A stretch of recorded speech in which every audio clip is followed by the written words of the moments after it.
Welcome, everyone, to Steve Savant's Money, the name of the game. I'm your host, Steve Savant, syndicated financial columnist and money-colored commentator.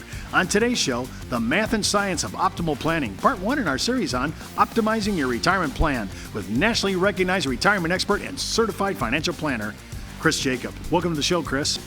Thanks, Steve. Great to be here once again. Once again, we're going to update a lot of what we've talked about in the previous, and you've really added some serious math and science to this. This is probably one of the most sophisticated, but yet multidimensional planning I've seen for retirement. This is huge. And you've really upped your game on this second version of this. So let's walk through some of the ideas and the mechanics. There are people that are watching our show saying, Steve, I think I'm stuck with RMDs. Well, maybe not. I think I'm paying too much taxes. We might be able to lower it. I don't like the risk that my portfolio is in the market. I can take care of that. So you have a lot of areas to address. Yeah, and I do it with a four-letter word. It's not a dirty word. It's called math. Okay, I like it. So let's look at the math behind this. If I've got a 6% yielding account, I got $1 million, miracle of compound interest, I'm going to get interest on interest. So by the second year, I got 63.6. But out here at year 10, I've got an effective yield of 10.13. Take my year-over-year interest credit. Even though my nominal yield was 6, my effective yield was 10.13. Get out here at 20 years, and I'm an 18.15 effective yield. So the question is, how can we get, let's say, money to grow at 6%? Mm-hmm. Is that possible? But furthermore, how do we protect it from all downs in the market? Is that even possible?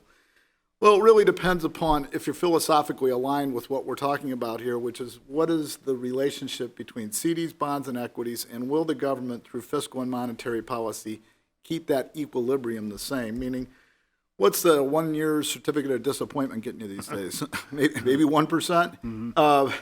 Investment grade bond, maybe 3. And hopefully, if I'm going to take some more risk, maybe 6 to 8 in the market. How likely is it to get 6 to 8 in the market? Well, Steve, you know, S&P's quoted two ways, with dividends and without. In 2017, without, it did 19, almost 20. And with dividends, did about 22. There's usually a 2-point spread between those two. Does anybody know which way the markets are going? Is it a bull? Is it a bear? Are they going to fight each other? If they tell you, they're lying. How many times do you think in the last 10 years the market's finished negative territory? Now, Steve, I know you know the answer to that question, but when I ask people the answer, how many times from even financial advisors, I'll get 3, 4. Well, the answer is it's only been down one time in the last 10 years. As a matter of fact, in the last 30, it's only been down 5. Let's take a look at those 10-year tranches. We had the Great Recession in 2008. Okay, 2000 was a normal reset in the market. We had the dot bomb, we had the tech bubble. But think about what happened in 2001 and 2002 in order for the market to have 3 consecutive down years. We needed a terrorist attack in order for that to occur. You're going to see the last time that happened was the Great Depression. And prior to that, Iraq invades Kuwait. At one point, the market was down 18%. It finished down, only, 1.8% that year. So let's look. On average, 8.81. That's if you could stick out those sleepless nights and sleepless years, right? What if we had a strategy that did the following? 0 is the worst I can do in a down year, but in this case, let's just say I'm capped at 10.5. So I don't get all the ups, but when the market's down 37, I get 0. I smoothed out the ride along the way, 6.5 on average for 20 years. Can I ask you something, Chris? Sure. Didn't you just say, though, that the difference between the S&P not crediting the dividend and the S&P crediting dividend was only about 3% at the max? Yeah. The differences. Exactly. So you're asking the client, if I'm hearing correct, you're asking the client, for 3%, this is what we're talking about here. I'm not getting the dividend, but for 3%, I get 0 on the downside. 0 is my hero in a down year. Right. Would you give that up? Would I give up that spread? And I'm thinking I would. Most people would, right, if they see the math, which we're going to show them. So let's do some history on the market. And let's go back to the Depression era, down more than up, but up 70% in the 40s and 50s. But this is really interesting factoid. When it was up, what percent of the time was it up by 10% or more? And you're going to see the majority of the time it is up double digits. And let's go to 60s, 70s, 80s, and 90s. Up big time overall. But look at the percent of the time that the market was up, 10% or more. And even in our lost decade, if you'd have been a buy and hold investor, you'd have lost money. The market was still up 6 out of 10 years, and 67% of those times it was up 10% or more. And decade to date, we're up 100%, 75% of which have been up 10% or more. So the only losing decade we've had, the Great Depression, where there's been more down years than up years. Some serious challenges in those other decades, right? But bulls and bears. Blue represents bulls. The orange represents bears. Notice, on average, a 9-year bull that's up 472% on average. On average, a 1.4-year bear, which is off, on average, 41%, which, by the way, we've been in a bull for about 9 years. Everybody says it's unprecedented, but look, 12.8, 12.9, we've been here before.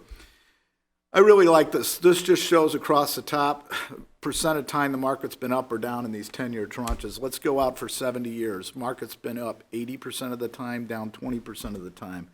Let's look at consecutive up years, consecutive down years. How many times has the market been up 2 years in a row, down 2 years in a row? Well, in the last 70, we've been up 44 times 2 years back to back. We've only had 3 instances of back-to-back losing years. And 3 years up, 3 years down, 32 instances of 3 years up, only 1 of 3 years down, which took that terrorist attack in order for it to happen. We have never had a period in the market where we've had 4 consecutive losing years in the market. And this is very important, talking about this indexing strategy that we're going to employ in some of these other segments. So blue is years in which the market was up, 0 to 10, 10 to 20. Red is years in which the market was down. As you can see, we've been up 74% since 1930. How much better would you sleep if you didn't lose any money, principal or gains, in those down years? 0 was your hero. So overall, look at the percent of time the market's been up. I mean, if you turn into CNBC, the sky's falling, right? But about 75% of the time or better, the market's up. And when it's up, about 75% of the time or better, it's up 10% or more. So let's look at how this would work. 0 floor, 10.5 cap, best I can do. And let's take our lost decade. We put in $1 million, we ride the market with dividends, and we've got 908. Without dividends, we've got this. Notice when the market did 10.8, I only got 8.9 here. But the difference on that is almost $660,000 difference on a 0 floor, 10.5 cap. Okay? Let's take the worst decade ever, the Depression. $1 million out of the chute, you're down 3 years in a row, wind up at 390,000. People jumped out of the market, some jumped out of windows. If they could have held on to the end of the decade, they're about even. Let's take our 0 floor, 10.5 cap strategy. Didn't lose any money those 3 years. In the worst investing decade this country has ever seen, you would have still made money. So let's talk about a good run, which I think most people would believe the last 10 has been a pretty good run. We've only had the one down year of 08. If we started off with $1 million, rode the market, you'd have $2.2 million. Now with our 0 floor, 10.5 cap strategy, you didn't get 22% last year. You got 10.5. You didn't make as much in a 10-year run in which the market was scorching. But where did you sleep better? So let's look at what happens when it comes to the withdrawal phase of life. You know, I had one client tell me, Steve, he said, hey, Chris, we've been talking about retirement savings accounts. I want to talk about retirement spending accounts, okay? So let's look at what would happen if we had $1 million going in 2002, pulled out 50 grand a year at the beginning of the year, get the market, no cost to manage, no taxes, get it with dividends. My ending account balance, $1,228,000. Same period of time, I've got $1 million, pull out the same 50, 0 floor, 10.5 cap, S&P without dividends. In that stretch, still beat riding the market by a little bit. And let's look at our good run of 10. Here it is. 2008, start off with $1 million, pull out 50 grand a year, get the market, no cost to manage, no taxes. $1,119,000, same period of time. So think about this, in a 10-year run in which the market only had one down year, this strategy of 0 floor, 10.5 cap beat riding the market by a little bit. It still beat it though. So, interested in finding out more about this, Steve? People can go to our website. We've got a whole host of these other educational videos that we've done together. Closing, I want to make sure everybody understands this is a really unique strategy. When you think about indexing, it's the poor man's portfolio. Most people, their first introduction into the market is the S&P 500. It can be traded in mutual funds, ETFs, annuities, IUL, contracts, VUL. But we're showing index the indexing first so that we can figure out what is the most efficient platform to put this on. To me, this is a huge, huge opportunity for people to look at their retirement in a different way. And if I was a young person and I had to do my retirement all over again, this is what I would have been doing. Listen, don't forget to watch our next segment, the Tax Efficient Retirement Plan, part 2 in our series on optimizing your retirement plan. And keep in mind, before moving forward with any of the ideas on our show, always check with your tax consultant, legal counsel, or financial advisor. You've been watching Steve Savant's Money, the name of the game.